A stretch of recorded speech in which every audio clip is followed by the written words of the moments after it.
Mga boss, ipapakita ko sa inyo yung kalokohan at isa sa mga rason kung bakit dapat mabuwag na yung provincial rate na yan.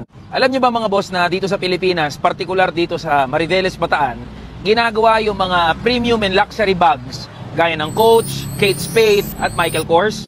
Ito, sa likod ko, yan na yung gate papasok dito sa Ecozone sa Mariveles, Bataan. Nandyan sa loob yung isa sa mga kumpanya na gumagawa ng mga luxury and premium bags na bawat isang bag na Coach ay nagkakahalaga ng 20 to 30,000 pesos. Ngayon, dito sa Mariveles, nakakagawa ang mga manggagawa sa isang line pa lang ng 300 na bags araw-araw.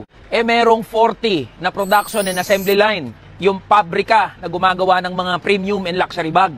So kada araw, nakakagawa ang mga manggagawa ng 12,000 na bags. So kung kukumputin natin yung halaga, yung value na napoproduce ng mga manggagawa, umaabot ng 360 million pesos worth ng mga bags ang napoproduce kada araw ng mga manggagawa. Sa isang buwan, kung may 26 na regular working days, pumapatak ng 9 billion pesos ang halaga na napoproduce ng mga manggagawa dito sa Mariveles, Bataan. Ngayon, ibangga natin yan doon sa arawang sahod na natatanggap ng mga manggagawa. Ang provincial rate dito mga boss ay 525 pesos lang kada araw. Nagkakahalaga lang yan ng 13,650 pesos kada buwan. O kita nyo agad, kulang pa yung isang buwan na sinasahod ng mga manggagawa para ipambili ng isang Coach na bag. O ipagpalagay na natin mga boss, imimenos yung pasahod para sa 2,000 manggagawa. Tapos imenos na rin natin yung utilities, tubig, kuryente. Isama pa natin yung pambili ng raw materials, maintenance at pampalit doon sa mga makina na ginagamit pang produce ng mga bag.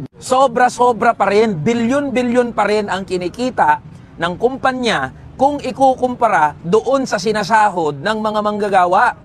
Ito yung isa sa mga rason mga boss kung bakit natin pinaglalaban na mabuwag na yung provincial rate na yan. Kasi kayang-kaya ng mga kumpanya, gaya ng nandito sa Mariveles, Bataan, na magpasahod ng Manila rate sa kanyang mga manggagawa. Hindi i-epekto yung sinasabi na nalulugi, walang kakayahan yung mga businesses, yung mga negosyo na mag-Manila rate. Ito nga, isang kumpanya palang ginamit natin, bilyon-bilyon na yung kinikita. Tapos wala naman halos tax na binabayaran dito yung mga kumpanya kasi nga Freeport area Sandamukal na tax incentives ang binibigay sa mga malalaking kumpanya para magnegosyo dito. Yan mga boss ang dahilan kung bakit tumatakbo ang number 85 Kamanggagawa Party List. Para buwagin ng tuluyan yung walang kwenta ang provincial rate na yan.